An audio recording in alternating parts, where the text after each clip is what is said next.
recuerdo con claridad los discos de acetato y las cabinas de radio donde trabajaba y conocí a mi gran inolvidable amigo Rodolfo Tapia Molina. Hablando de tus recuerdos, lo que vos te acordás, no los datos que aprendiste, que has visto documentalmente, sino de tus recuerdos más íntimos. Bueno, evidentemente la emisora de mi padre, ¿no? Que fue Radio La Voz de Nicaragua, que quedó sobre la calle Momotombo desde el año 46 hasta el año 56, que es el año de su fallecimiento. Esta radio tenía un edificio de 3 pisos sobre la calle Momotombo, repito, un poquito antes del Parque Bartolomé de las Casas, una cuadra antes del Parque Bartolomé de las Casas, que era una cuadra bien intensa. Y ahí en esa radio yo conocí, ¿verdad?, el mundo del radiodifusor, de las necesidades, el personal que tenía mi papá que administrar. Yo, como te decía antes, fuera de cámara, La Voz de Nicaragua fue por su inspiración, más que una radio comercial, fue una radio cultural. Digamos que mi papá hubiera sido posiblemente un precursor de lo que fue después Radio Huehuense, o Radio Huehuense tuvo otro primer nombre que se llama Centauro. Radio Centauro, pero de don Salvador Cardenal, que los primeros propietarios fueron los hermanos Chamorro Cardenal. Entonces, mi papá fue, digamos, un pionero de una modernización radiodifusora de la cultura. Fue un gran promotor de artistas, guitarristas, de tríos y de actores y de artistas nacionales. Él tiene un gran mérito. Mi papá es el único radiodifusor que yo recuerde hasta la fecha, o quizá hay otro ya después. Fue el primero en Nicaragua que llevó cine de Hollywood a la radio. Mi papá hizo los guiones o los scripts de 2 famosas películas de Hollywood. Una se llama Cumbre Borrascosa, que es una novela famosa de Emily Bronte de Inglaterra. Y la otra película se llama Que el cielo la juzgue, que el autor en este momentito se me olvida, pero también una famosa novela inglesa que fue llevada al cine. Bayardo Cuadra ha investigado de que ha habido otra película que mi papá llevó a la radio que se llamó Rebeca, pero esa yo no recuerdo mucho de ella. En consecuencia, en La Voz de Nicaragua también se gestó un cuadro dramático, precursor, porque Radio La Voz de Nicaragua surgió en el 46 y la Radio Mundial surgió en el 48. Pero ya existía también otra gran radiodifusora que era Radio La Voz de la América Central, que era la radio de don José Mendoza Osorno. Entonces, posiblemente en un quinquenio del 46 al 50 competían 3 grandes radios, que eran Radio Mundial, Radio La Voz de la América Central y Radio La Voz de Nicaragua. Había otra cuarta radio que se llamó Radio Victoria, que era de un señor Solís, que quedaba frente al cine Luciérnaga en el viejo Managua. Esa radio era como la Radio Tigre de hoy, muy popular. Y como en aquel entonces solo se escuchaba música mexicana, México era el ícono de la música y del cine en Latinoamérica, venía mucho radio. La Voz de la Victoria era la difusora del arte mexicano, por decir algo, ¿verdad? Mi papá promovió la música clásica.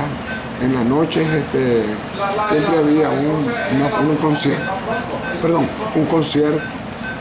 Igualmente fue la primera radio que inauguraba su radiodifusión, sus emisiones, tocando el himno nacional de Nicaragua en la mañanita. En su radioemisora fundó Tapia Molina un radioperiódico que se llamó El Tiempo en Marcha, que lo menciona él en los textos que escribió a Rodolfo en vida, pues, ¿verdad?, evocando su historia de la radiodifusión. Y otros programas relacionados con la música. Mi papá era músico, era un músico natural, ¿no? Era un hombre tan polifacético, abogado, caricaturista, guitarrista, hombre de radio, tocaba la guitarra, flauta y piano muy bien. Entonces, más que nada, él era un promotor del arte en aquel entonces y a los mi papá también en un tiempo de su vida llevaba turnés a la costa atlántica.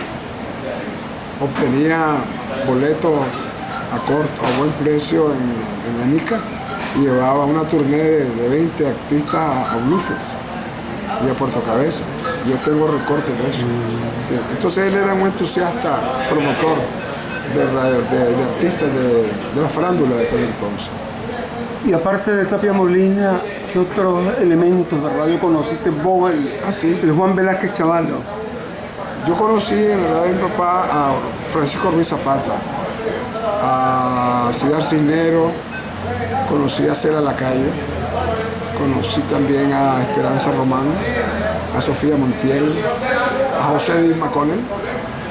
Quizá no trabajaron en la radio, algunos sí, otros no, pero ellos llegaban con muchísima frecuencia a disfrutar a mi papá, que mi papá puede ser un hombre muy jovial, muy cordial, y juntos se sentaban a departir entre amigos, ¿verdad?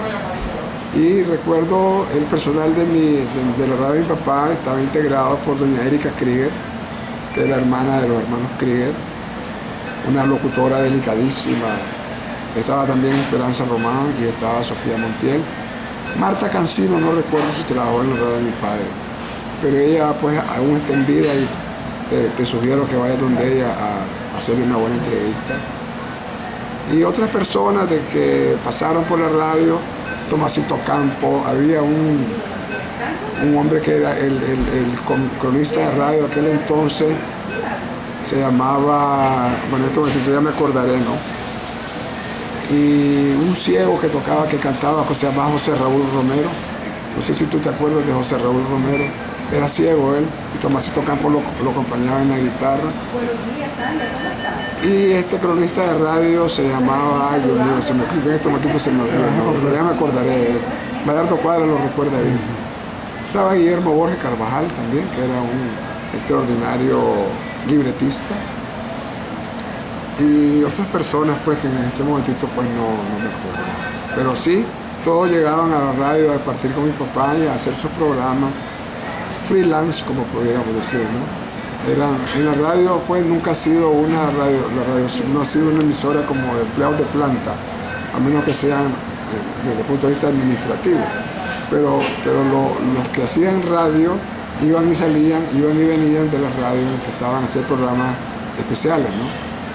Así sucedía con estos otros artistas de la radio iniciales de aquel entonces. Fabio Gadea lo recuerda con gran cariño también. Fabio Gadea que tuvo también un tiempo haciendo locución en la radio de mi papá. ¿Qué rasgos de la personalidad de tu papá podés compartir con nosotros? Pero como te repito, fue un hombre multifacético, nació en Chinandega, se doctoró con grandes sacrificios como abogado y notario y tenía unos dones artísticos propios, ¿no? Era un caricaturista extraordinario. Hizo caricaturas una caricatura de él está en el primer libro de don Petronio Caldera, otras caricaturas al coronel, al capitán Jorge Cárdenas y varias caricaturas. Fue director del Instituto Nocturno Miguel de Cervantes Saavedra en la noche, que funcionaba nocturno en el edificio del Instituto Ramírez Goyena. Era juez, era abogado, era juez, tenía esa radio y era promotor pues de artistas, del arte y de la música clásica. Muy querido, muy estimado, hombre de farándula y lamentablemente la muerte se le cruzó a sus 44 años. Probablemente tu niñez en medio de los micrófonos te impulsó a la carrera de los medios, como periodista que sos ahora. Sí, cuando yo me inserté, ¿verdad?, en el periodismo, no era nada nuevo para mí grabar, hacer entrevistas, porque iba con los periodistas a hacer noticieros. Tuve la fortuna de conocer a Manuel Díaz y Sotelo. Sí, lo conocí a Manuel Díaz y Sotelo. ¿Estuvo en la radio tu papá? Estaba en la Voz de la América Central. Y como yo iba mucho a la Voz de la América Central por la vecindad, ahí lo conocí a Manuel Díaz y Sotelo. Un buen fogoso, extraordinario, sí. Un hombre muy valiente, muy valiente. Es la historia que era demasiado valiente. Sí, Lo torturaron terriblemente y no lo doblegaron. No lo doblegaron nunca. Conocí cuando llegó a Nicaragua Mamerto Martínez. ¿El de qué nacionalidad era? Español. Español. Sí, Mamerto Martínez era español. Tuve cuando, recuerdo bien la llegada a Nicaragua de don Tacho Sánchez, segundo esposo de chileno, sí. Segundo esposo de Esperanza Romano. Esperanza. Y de muchos espectáculos en el radioteatro y la emisora de mi papá. No sé si te acuerdas de un personaje que hacía un programa que se llamaba El Indio Pantaleón y Olga Darson, eran esposos entre sí. Este Indio Pantaleón se pidió Ferrey, no me acuerdo, Alberto Ferrey, hacía un programa, era el precursor de Pancho Madrigal. Sí. ¿Ah, sí? Sí. En la radio, en la voz de Nicaragua. En la voz de Nicaragua y en la voz de la América Central. ¿A qué hora lo pasaban? En la noche. Y el pueblo llegaba al radioteatro, se moría de la risa con ese personaje. Fabio lo debe recordar con mucho cariño. Alberto Ferrey, el Indio Pantaleón. Qué interesante. Juan, dejamos abierta esta entrevista por nuevos recuerdos que vengan a tu memoria. Con todo gusto, Freddy. Con todo gusto, claro.